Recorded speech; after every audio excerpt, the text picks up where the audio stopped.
Hi guys, it's Ian from SS8000 Cars, and we've been filming, and I want to take you on a little trip now. So welcome to 675 LT.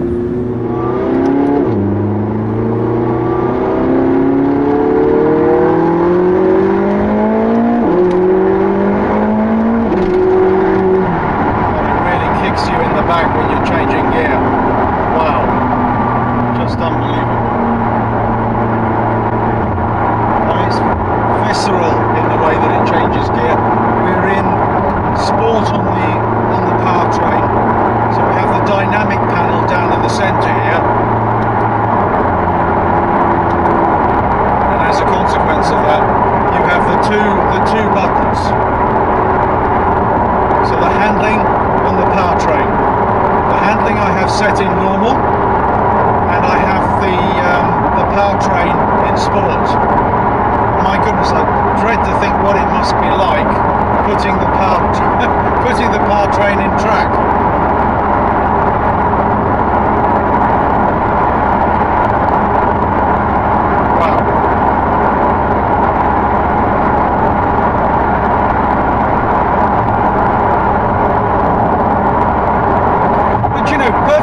At 70 miles an hour, and there's a little bit of road noise that comes into the cabin, but other than that, very comfortable.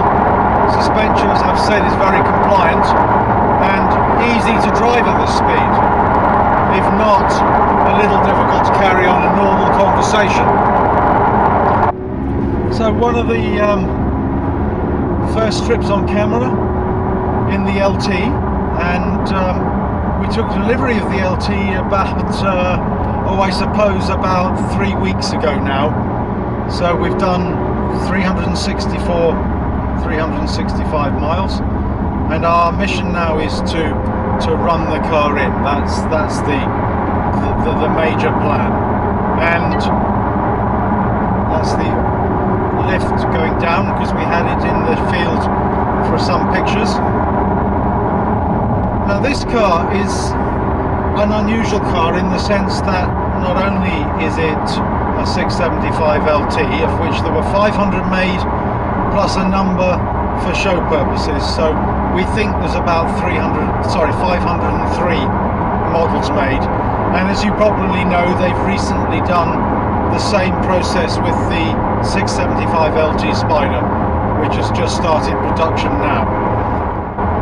It's a car that we originally bought because it's a car that we've always wanted, and a number of YouTubers have had them, and really we think it's absolutely incredible value for money, because there's no question at all, for under $1 million, say £650,000, there really is nothing with the performance of this. And I would argue that this is as fast as a 918 Porsche, but as I think I said in my blog, we'll try that out at some stage because we know somebody who has one, and it's just a fantastic driving environment. I mean, you are really sort of sucked into the bucket seats. This has the full bucket seats, as you can see, in Harissa leather, red leather and black Alcantara. Immensely nice environment to be. Now this one was specified with the additional carbon fibre on the doors, so the carbon fibre door inserts, and I actually think it looks nice because I think it actually breaks up the Alcantara in the car, because there is a lot of Alcantara. The roof is lined in Alcantara, the fascia is lined in Alcantara. In fact, most things are Alcantara that aren't carbon fibre, other than the carpets. Obviously, as you know, this has a carbon fibre monocell, so the floor is carbon fibre, although we have the carpets fitted, but they're not full carpets, they're really rather like mats, and I'll show you those in a bit of detail later. So near to the bucket seats, you actually have beneath there is just exposed carbon fibre, which of course is the the top part of the monocoque. And then when you take the carpets out, because they clip in, when you take the carpets out, they're actually all carbon fibre, the floor, which I think lends a nice touch. And then the whole of the side of the centre console is carbon fibre. So it's a carbon fibre centre console, sort of lined here in Alcantara. Now this car has the full titanium roll bar, which some people have pointed out to me is actually not a roll bar, it's a cage. And of course they're absolutely right, because it's bolted straight into the carbon fibre monocoque. So it makes the car incredibly rigid. But one of the nice things about the McLaren 675 and of course the 650S is it has independent suspension, it's hydraulic suspension, and it actually makes even roughish roads like we're coming over now, it makes it quite smooth. You know, it rides better than some small city cars that I've driven in the past, and I rather like that. So just went over a ramp there. I think I said earlier on the way down, it takes a minute or two for the car to raise itself, and it really is very necessary for this car to be able to raise the suspension. But the interesting thing is, it doesn't just raise the front of the car, it raises the back of the car as well. So that's actually quite good. So if you're coming onto ferries or you're going over large humps, then you just raise the suspension and you tend to be fairly safe at that point. So the rear aero, which I'll have to show you going up and down, I call it the rear aero. Its actual name is the air brake, because it doubles up as both an active aerodynamic rear wing that provides extra downforce to the car when travelling at speed, or it actually provides additional braking for the car. So it's on hydraulics, so it comes right out and goes completely vertical to help slow you down. But again, that will only activate if I push the active button in the active panel. And then, as you can probably see, the difference, one of the major differences between the 675 and the 650S is all your controls are actually on the center console, in terms of managing your ventilation and your air conditioning and your temperature controls, in terms of the radio, the media, the phone, obviously your sat nav, the various apps you have, and to activate voice control, all done from here. And I'll go through that in more detail when the car is stationary. So we'll press the active button there, and then we'll press manual. So now it's moved into sport in the right hand binnacle, so you know you're in sport. You get a nice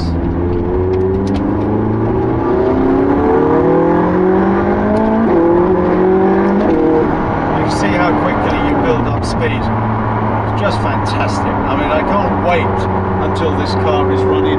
I've actually been a little bit naughty with it, sort of maybe just the occasional run up to 7,000 revs now. I think that's probably alright, because they say what you don't want to do when you're running it in is just drive at constant speeds. You want to be stretching the engine a little bit, then being light on the throttle.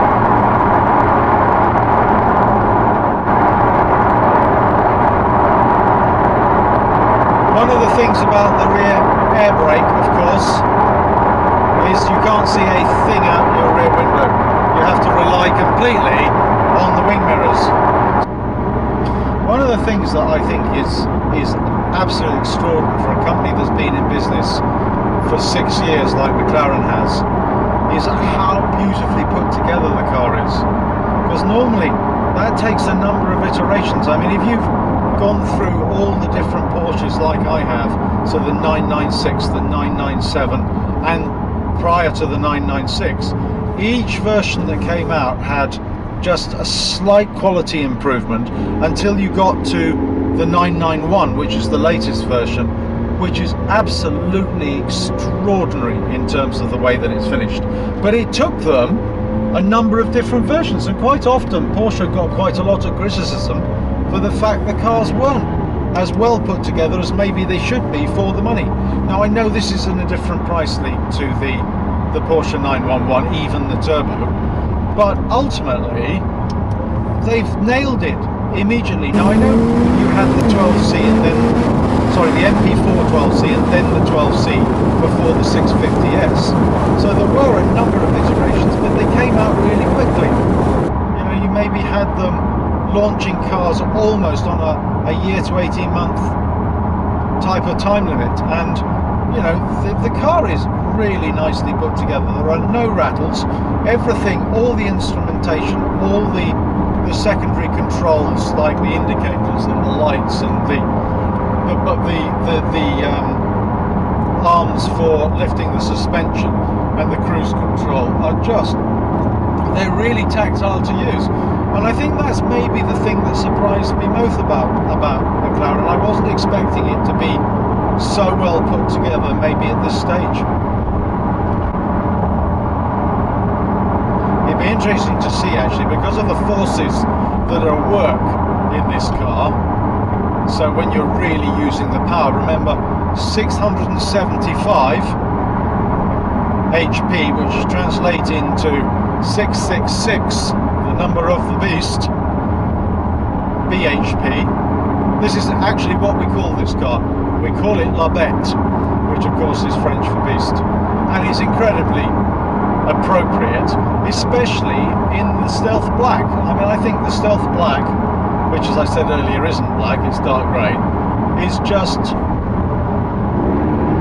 absolutely incredible. And on top of that, there's only one. Our understanding is MSO only made one car in Stealth Black. Now, that is not to say they won't be making a Spyder in Stealth Black, I don't know.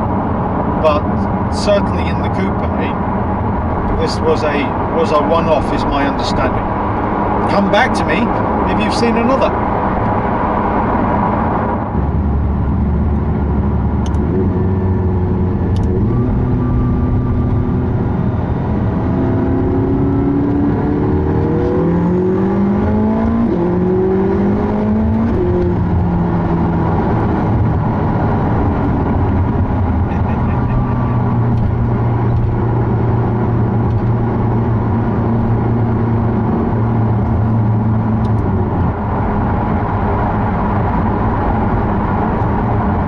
This car has the Pirelli P0 tyres on it, which I think is a sensible option in the UK for everyday use. My plan is to buy the Trofeo R's on the Ultra Stealth wheels, so I can use both those wheels and those tyres for on the track when I feel confident enough to take it onto the track.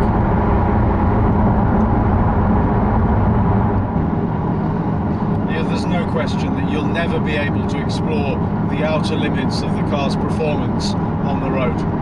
It's just too quick.